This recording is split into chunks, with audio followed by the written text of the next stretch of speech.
Osei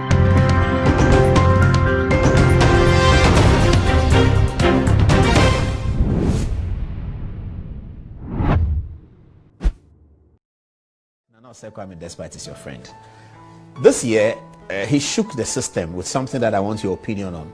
During his son's wedding, it was displayed on social media, and all his, not all, but some of his wealth was displayed. Was it good or bad? There's nothing wrong with it because he did not get that opportunity. So if he's giving that opportunity to his son, good luck. What is wrong with that? Should it encourage people or should it make people sad? Should encourage people to work hard. You don't have to envy him. You only have to work hard. This should encourage you that look, if Kwame despite, do you know the meaning of despite? No. He says without education, despite he didn't go to school, he was still going to make it. That is why they call him despite. So he said, despite education, I will make it. And he's made it. Why should you be envious of him? Is there too much envy in Ghana? Of course, yes. What can we do about it? Well, like we're talking about it, look, take your destiny into your own hands and dream big. Sky is the limit. Okay? Work hard. If you want to be successful, I tell you, first thing, you have to be honest in your dealings. Sikadru, what we are seeing now, honesty. Honesty. Honesty. You should be hardworking. You should have ability to save. You should have ability to invest. Have ability to take risk. And you should always smell money. That's a see opportunity. Yes, you should always smell money. When you have these 6 things and you follow them, you left God out. God is there for everybody. No, an active spiritual life. I don't believe in that. He has given me brains. I believe in God, the existence of God. Anybody who says there's no God, to me personally, is a fool. Because I believe in God because when I go to sleep, that 5 hours, 6 hours, deep sleep that I don't see anything, that alone tells me that there's a superior being. The rest, I don't want you to show me God. Okay, so you believe in God. Okay, I got it. I got 6 points. I think people have written it down. The other thing now is back to politics. Who's going to be the NDC's running mate? Today they called me and they said, Ibrah. That would be very interesting. Because he's so corrupt. Is most likely to. I will hit him hard. He's so corrupt. Very, very corrupt. Kwame Wadako. Yes, I've gone for. Oh, he's my friend. I don't care about that. I've gone for the dossier, all the documents. On a Wadako. Yeah, from Boston. I will start hitting hard. If he becomes a running mate. One touch. It makes it easy for us. But if he doesn't become, who else is on the list? I don't know. I am not interested. I've heard Kwesi Botwe. I don't have a problem. If he comes, I'll hit him with Ghana gas. All those helicopters that they bought and diverted it to the military or whatever, I will come with it. Don't worry. So Wadako is out. If he comes, you kill him. I will bring everything out. They don't have any credible to be vice president, so we are not scared. No problem. Okay, now let's talk about the last one. If President Akufo-Addo is re-elected, he'll be doing his last term. Right. After that, MPP will have to choose a new candidate. Right. Names are coming up. Your friend, Boakye Jaku. Good. Of course, the heir apparent, Alhaji Mahamadou Bawumia, the vice president. Good. Alan Martin, the old presidential candidate. Should we be thinking of that list and include Kennedy Agyapong? I'm not interested. You make me rich, and the rest chop your president. You mean all you want is money? Yeah. But you have money already. No. You see, I want to impact change in people's life. And you don't have to be president to impact change in people's lives. Okay? So if I have But you have to have power. You don't need power. If you're in opposition... Money can give you power. Yeah, money can give you power. Yeah. You know, let me tell you. Go and watch this movie, Scarface. Scarface. Is it on Netflix? Yeah, Scarface. Okay. 2 political refugees from Cuba. When they came to America and they were hustling, the younger one was so handsome. He was all the time going after girls. Girls? Right. What the friend told him was that we are political refugees from Cuba. You first have to make the money. When you have money, you have the power. When you have the power, you have the women. And I've kept that all the time. Money, power, women. So the friend took the money first, the women first, instead of looking for money. And he advised him, when you have the money, you have the power. When you have the power, you have the women. So, you see, I'm going to die one day. So when we talk about money, my joy in life are just two things. When I see all my kids in a long dining table eating together. The second one is when I go to my business and see people going up and down. Working. Then I feel, yes, I've made it. Do you want to have more? Do you want to have more children? Do you want to have more children? If I'll be able to do it, but now, Charlie, these kids, their demands are too much, so it's full stop. What does that mean? Meaning, you see, it's not like our father's time that they just make babies and go away. You have to take care of them. These ones, you have to take care of them. And I have set standards. Okay? So I make sure I give equal opportunity to everybody. So it's not easy. So if you take a girlfriend now, you're not going to have a child with her? No. I can help you make the money. But if she wants a child? Oh, I'm too old. 60? That's not too old. If you're going to be 95, Mandela was 94. If you're going to be 95, 60 is not. Who knows, I'll be 95. That wouldn't be bad at all, because I'll have kids when I'm old. They will take care of me, because all these kids will go away. They will marry and go and leave me and my wife. Will be there alone. So when we have this young, a friend of mine told me, a rich guy, said, get power. That I don't know what 21. When we were 18. I said, okay, you need more, because these kids, they all go away. You need a pension baby. Who will be with you? Yes. Okay, is that your last term in Parliament? This one? Yes, I'm tired. Have you groomed somebody? I hate that word. Why? What I don't like is going to handpick somebody to be a leader. After you, the leader. Work, and let the people choose you. I'm not going to handpick anybody. I'm creating an environment, a conducive one, for each and every person who has interest to succeed me. But I'm not going to groom somebody that you are going to take over. Why? Is it my mother's family where they are the chiefs and whatever in my... No. It's not a family business. So anybody, I create enabling environment for each and everyone who has interest to succeed. And they should compete. Yeah, to compete. That's my principle. You see, anytime a leader, when you are leaving and you choose somebody to succeed you, you create problems. In democracy, you create problems. If it's China and the rest, Japan, they can do that. But democracy, if you decide to choose somebody for the people, it means you are imposing somebody on them. You get resistance. Will Donald Trump win the American election? You know, I supported him. The last time? I didn't sleep the last time. But it will be tough. This time? Yeah. But you know that if the Republicans don't win, the omen is not good for the MPP. It's not true. Because since 1992, where the Republicans win, the MPP wins. It's not true now. Because when you look at President Akufo-Addo, the way he has managed this economy, trust me. There was an article today that what will hurt the MPP is the fallout of the banking crisis. People lost their jobs. You see, that's the... Look, the 10 commandments of Akufo-Addo.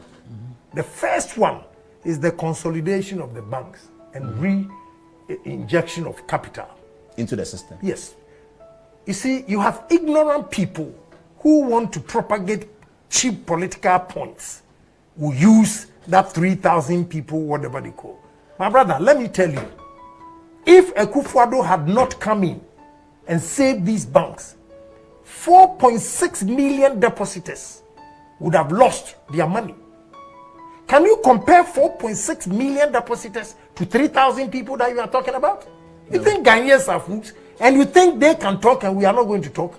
I'm also going to mount a platform. Look, the first commandment of Akufo-Addo, his achievement, It's the consolidation of the banks. Not it is free great. SHS. No. How many students have come out of free SHS? 1.2 million. And I mentioned what? 4.6 million depositors. And these 4.6 million depositors, the 1.2 million students, their parents take care of them, and they would have lost all their monies. What would have happened? You think paying the school fees alone for them to go, when they come home, what would they eat?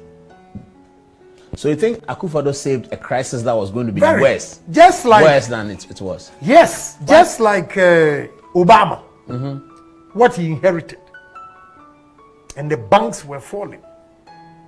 He had to cushion them, Merrill Lynch and all those big financial to stand on their feet. You see, any economy without the backing of the banks will collapse. It's gone. To appreciate what President Akufo-Addo has done, look at Venezuela. Look at Lebanon. Venezuela, you have your money in the bank, but you can't get it. Lebanon, money in the bank, they can't get it. A rich man, a millionaire, went to the bank just to take about $5,000 or $10,000 to buy business class ticket. He was refused. The bank couldn't provide them. Yeah, in Lebanon. Really? Wow. Friend, that's serious. Yes. That's serious. Yes. And you think Ghana would have been the same? Oh, worse. Worse. No, you should applaud the Akufo-Addo and Ken Ofori-Atta for what they have done for this country. Who tells you that they win? They won't. Because we are also going to talk. NDC will not win. Oh, how would they win? And we are talking of the 1.2. Education, yes. You see, use myself as an example. A poor boy from Assin Dompim. When I was coming here, he told me that Adisco guys want you to play a. Yes. Adisco guys, when I was there, never expected I would get this far. I see what education has done. Yeah.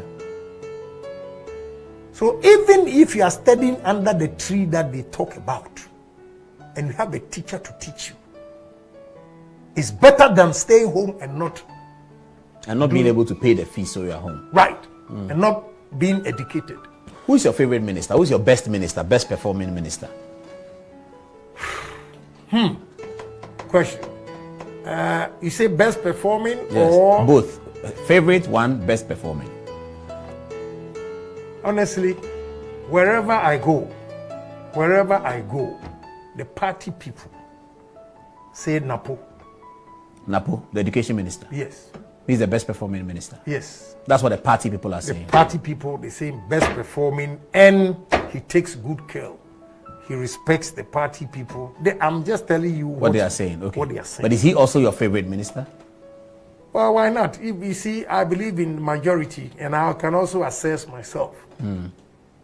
I can also assess myself. It's a very controversial area. It's a very controversial area. Ken Ofori-Atta is not your best performing minister? Very superb. Very superb. He has done marvelously well for this. President Akufo-Addo, the vice president, the finance minister, and the governor of the central bank, Dr. Addison. Oh, they have done well for this country. How they sustain this economy, where we inherited, where we're coming from, and where we are today, they are great. But I'm saying that when you see, Minister of Finance is not controversial as education. Education is very, very controversial. So for the guy to have survived without demonstrations and everything from teachers, TUCs and what, no, he's good. Okay, so we give that to Napo. It's also one of my favorites. We ran, it's 11:24 in the night at this stage. You told me 9 o'clock, but you were late. No, we started at about 9:20 when you came on. So we've done 10:20 is 1 hour, 11:20 is 2 hours. It's been a big show. Everybody in the world is watching it. We are delighted. We'll show it again and again and again so people can see what Ken. What's the meaning of your name? Akompre. Oh, it doesn't mean anything. It means those who live around River Pra. Those who live around River Pra? Yeah. Yeah, River Pra. So what would you like to say as we are ending? What's your last word? What I want to say to the viewers, especially the youth, I'm interested in the youth. They should take over from us. what I want to tell you today, I was going to talk about the Ibrah one, but my time is not on your side. What has he done? See, the Ibrah boy,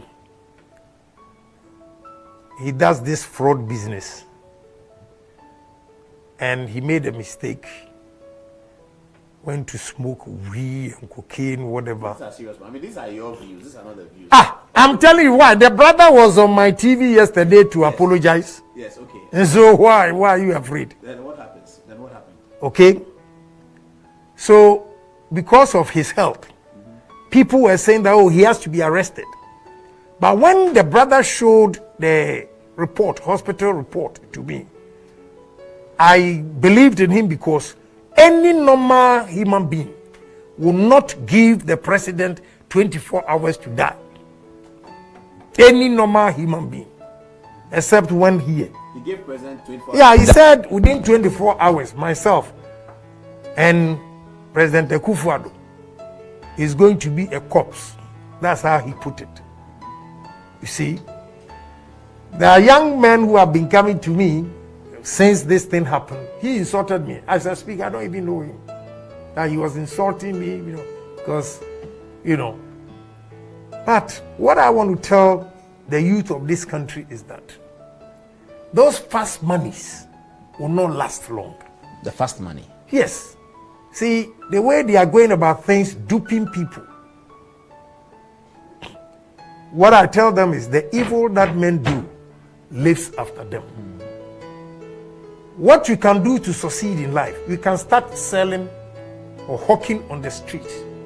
Today, a young boy came to me. He was a TESCON member. I went there to educate them, telling them about business. And he told me that he took my advice. They took him to Boston, National Service, said tips. He saved $22,000. He saved $1,500. And when they did not take him as a permanent worker, he started doing this oil business. Now he has a tank. A tanker. You see? Yeah, very good. From $22,000, $1,500, because at the meeting I told them, every little money you have, no money is too small to save. Save the money. By the time you realize you've accumulated so much so that you can invest and live comfortably forever. Those fast monies, the fraud guys, the way they are duping people, I have not come across one person who has defrauded somebody and be wealthy for life. It doesn't happen. They are buying flashy cars. My investigation is showing that when they dupe the people in America and they cannot bring the money here, then they buy cars. That is why you see them driving flashy cars. Sometimes they manage to get somebody who is coming and they bring some of the money. Somebody was telling me before I got here, oh, the boys are pleading. In fact, the guy called me from US to plead. For Ibrah? The fraud boys, that they said, cantonments here, they have a party, annual party, that they pay $2,000, bottle of wine, champagne, this and that.